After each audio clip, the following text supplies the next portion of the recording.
Most Christians believe that the Judaism of the Old Testament is very similar to Judaism today. Yet the Jewish Encyclopedia, in its article on Judaism, says modern Judaism and the Judaism of the Old Testament are very different. It says that after Nebuchadnezzar conquered Judah in the 6th century BC and led the Jews to distant Babylon, the Jews were faced with challenges to their faith they had never before experienced.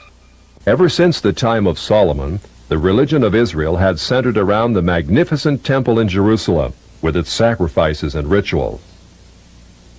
The question now became, how could one be a true Jew in a very foreign, even hostile environment?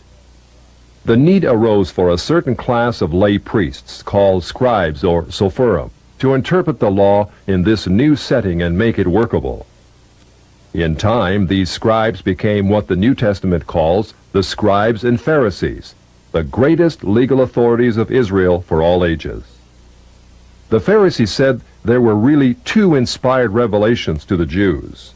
There was the written law of Moses, received atop Sinai, but there was also the oral tradition acquired by 70 elders who came to the base of the mountain but were forbidden to proceed farther. The Pharisees said that these 70 elders, or Sanhedrin, received a much more extensive and profound revelation than Moses, a revelation which was never written down, yet took precedent over the written law.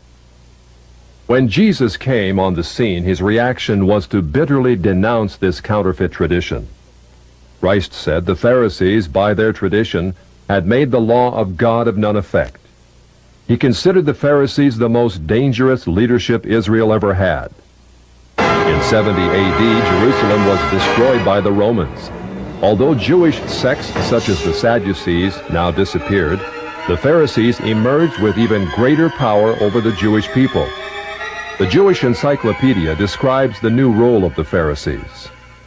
With the destruction of the temple, the Sadducees disappeared altogether, leaving the regulation of all Jewish affairs in the hands of the Pharisees. Henceforth, Jewish life was regulated by the Pharisees. The whole history of Judaism was reconstructed from the Pharisaic point of view. Pharisaism shaped the character of Judaism and the life and thought of the Jew for all of the future. In 135 AD, all Jews were expelled from Palestine. The Pharisees led most Palestinian Jews in a mass migration back to Babylon. The majority of Jews were already in Babylon and had been since the time of Nebuchadnezzar 600 years earlier. Yet around 140 AD, Babylon became the acknowledged land of refuge for world Jewry. For another 1,000 years, Judaism flourished in Babylon under the leadership of the Pharisees. Great academies of the rabbis were established and thousands of new laws formulated. There, those same Pharisees who killed Jesus Christ remained the undisputed rulers of Judaism. In Babylon, the Pharisees codified their oral traditions into the Babylonian Talmud, the written form of that oral tradition which Jesus so bitterly rebuked. The Talmud reveals how deep was Israel's apostasy.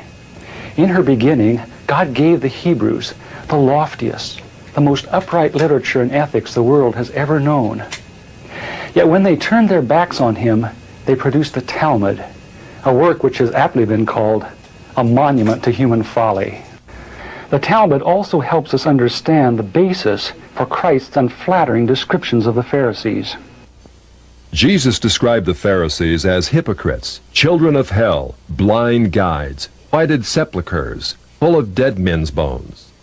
He even described the Pharisees as children of their father the devil, a murderer from the beginning. The Talmud confirms Christ's words. In the Talmud, in Treatise Sanhedrin, an extensive passage describes the right of the Pharisee to kill anyone, just as long as he did so indirectly. As one of dozens of examples, the Talmud tells us that if one bound his neighbor and he died of starvation, he is not liable to execution. In such an indirect manner, the Pharisees also killed Christ. Manipulating the Romans to actually wield the spear and sword, the Pharisees claimed, as their descendants do today, that since the Romans were the direct cause of the death of Christ, it is the Romans, not the Jews, who are guilty. Christ also called the Pharisees adulterers, an adulterous generation. The Talmud provides generous loopholes for adultery. It says the penalty for adultery does not include sex with a minor, the wife of a minor, or the wife of a heathen. The Talmud also encourages seduction of unwed adolescent girls called designated bondmaids. But it's important how such rapes are performed. With the designated bondmaid, one is guilty only in the case of natural connection, but not in the case of perverse connection. The Pharisees reasoned that rape in a perverted manner is outside the jurisdiction of the law. Normal rape, however, was punishable. In Babylon, sexual perversion of every kind had been a way of life for millenniums. The Pharisees were deeply influenced by such practices. In 3 of the major treatises of the Talmud are found extensive passages which give legal endorsement to seduce and marry 3-year-old baby girls. In fact, many of the greatest rabbis of the Talmud, including Simeon ben Yochai, upheld this privilege.